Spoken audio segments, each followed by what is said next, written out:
अस्सलाम वालेकुम। ये देखिए मैं क्या कर रही हूँ। ये मैं भावलपुर से टोकरी लाई थी। बचपन में मेरी अम्मी जो है ना उनको ये चीज़ें बहुत पसंद थी और मैं ये समझती हूँ कि ये चीज़ें आपकी इनहेरिट करते हैं, आप आपके अंदर होती है पेरेंट्स से। जैसे मैंने अपनी अम्मी से इनहेरिट की और अब ज़ारा जो है उसके घर में भी ऐसी चीज़ें उसने मुझसे इनहेरिट की। तो ये मेरी अम्मी की टोकरी है और मेरी अम्मी ने हमेशा इसके अंदर सुई धागे का सामान रखा है, जैसे कि आप देख सकते हैं इसमें हर किस्म की चीज़ है। और ये भी एक बड़ा प्यारा सा कुशन है जो उन्होंने अपने हाथ से बनाया था, जिसमें कि वो सुइयाँ लगाती थी और ताकि ये सुइयाँ घूमे ना। आज मैंने सोचा कि अम्मी की टोकरी तो खैर रहेगी हमेशा, आज मैं अपनी टोकरी बनाती हूँ। तो देखिए कितनी खूबसूरत टोकरी है और इसमें मैं डालूंगी ये चीज़ें, शिफ्ट करूँगी। और आप देखिए क्योंकि मेरा आज फिर सिलाई का मूड बन रहा है बहुत ज़्यादा और सिलाई का शौक़ बहुत है। बल्कि मेरी सिलाई तो इतनी मशहूर हो गई है कि मैं उस दिन कराची से लाहौर आ रही थी तो मुझे जहाज़ में एक साहब थे, उन्होंने मुझे कहा आपकी पोती की साड़ी पूरी हो गई। तो मुझे इतनी हंसी आई, उस पर माशाल्लाह लोगों ने इतने व्यूज़ दिए, इतना लोगों ने शौक़ से पसंद किया कि मैं अपनी पोती की साड़ी बना रही थी। तो मुझे कपड़े सीने का बहुत शौक़ है, बच्चों के कपड़े सीने का बहुत शौक़ है और आज मैं सीने लगी हूँ। हमारे घर में एक नया मेहमान आने वाला है, जैसे कि आप सबको पता है, और मेरा दिल कर रहा है। वैसे तो उसके पास बेबहा कपड़े हैं जो सारी दुनिया से मंगाए गए हैं, लेकिन जो माँ के हाथ की बनी चीज़ होती है उसकी बात ही कुछ और होती है। क्योंकि जब ज़ारा पैदा हुई तो मेरी अम्मी के हाथ का सिला हुआ फ्रॉक उसने पहना था, तो इसलिए मैं सोचूं कि बेटा हो या बेटी हो, कपड़े तो पहले दिन के मैं ही बनाऊंगी। तो फिर आज मैं ये कपड़े बनाने लगी। नानी तेरी मोनी को मोल गए, बाकी जो बचा था काले चोले गए। नानी तेरी मोनी को मोल गए, बाकी जो बचा था काले चोले गए।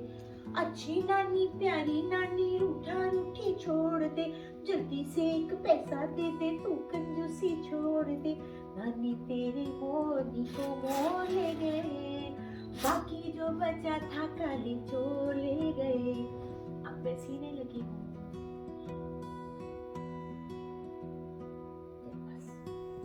रुपया लगा था आंखों का ऑपरेशन करते हुए, लेकिन सुई में धागा डालना अभी भी बड़ा मुश्किल। आ गया आ गया आ गया आ गया आ गया आ गया आ गया, डल गया। हाँ जी, लो भी सुबह से मशीन लेके बैठी, लाइट चली गई, फिर बैठी, फिर लाइट चली गई, फिर 2 घंटे बाद आई और रात हो गई। वरना ये तो कोई बात ही नहीं थी सीना। अब बात ये है कि ये मैं सी क्या रही हूँ, ये मैं आपको अभी इसलिए नहीं बता सकती कि हमारे बचपन में जब हमारी जवानियां थी और हमारी अम्मी ने तो चाहे बेटा हो चाहे बेटी हो फ्रॉक ही बनाते थे।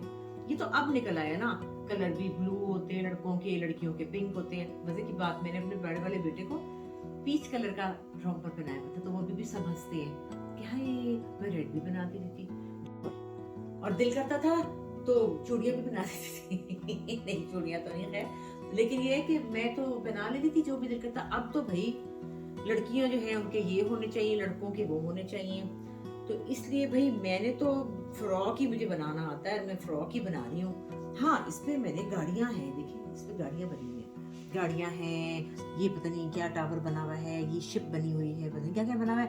इसलिए कि भाई लड़की हो गई तो भी ठीक है, लड़का हो गया तो भी ठीक है। मुझे नहीं पता भाई, मैं तो ये बना रही हूँ फ्रॉक। अब चाहे लड़का हो मैं तो फ्रॉक बनाऊंगी। फिर क्या हुआ, बंदर भी तो पहनते हैं ना, आप देखते नहीं इतने प्यारे लगते हैं बंदर, उन्होंने फ्रॉक पहने होते हैं। तो बंदर भी तो फ्रॉक पहनते हैं, तो कोई बात नहीं, हम अपने बच्चों को फ्रॉक भी बना सकते हैं, लड़कियों को भी। और इतने छोटे बेबी का तो पता भी नहीं चलता कि वो लिपटा हुआ होता है ना, तो कुछ पता नहीं होता कि क्या पहना है। लेकिन फिर भी आजकल भाई बड़ी सरदर्दी है ये। तो अब शुक्र अल्लाह का कि मशीन जो है वो चल पड़ी है। तो अब ये मैं सी के आपको दिखाना चाहती हूँ, लेकिन सरप्राइज है ना। फिर मेरे ख्याल में ये जब पहना